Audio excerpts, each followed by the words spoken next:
और अब आपको ये बताएं कि रुपए को पे दर पे वार करके बेहाल करके डॉलर सुस्ताने को रुक गया है। अमरीकी करेंसी की कदर में होश रुपए इजाफे के बाद मामूली कमी आ गई है। इंटरबैंक में डॉलर 10 रुपए 90 पैसे सस्ता हो गया। कारोबार के आगाज पर डॉलर 275 रुपए पर ट्रेड कर रहा था। गुज़िश्ता रोज डॉलर 285 रुपए 90 पैसे की बुलंद तरीन सतह पर बंद हुआ था। रुपए को पे दर पे वार करके बेहाल किया और आज डॉलर की कदर में कुछ कमी देखने में आ रही है। गुज़िश्ता रोज होश रुपए इजाफा हुआ था, आज मामूली कमी हुई है। इंटरबैंक में डॉलर 10 रुपए 90 पैसे सस्ता हो गया है।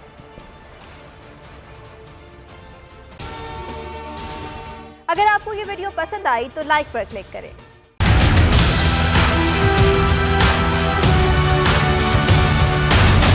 दिल की बातें।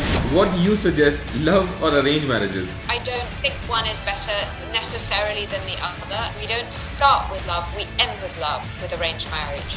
अनकही कहानियाँ। What is the reason still in love with Pakistan? I get so much love from Pakistanis, way more than I get here. और दिलचस्प वाकयात। Pakistan and Pakistanis on the world stage. It's inspired by my 10 years of living in Pakistan.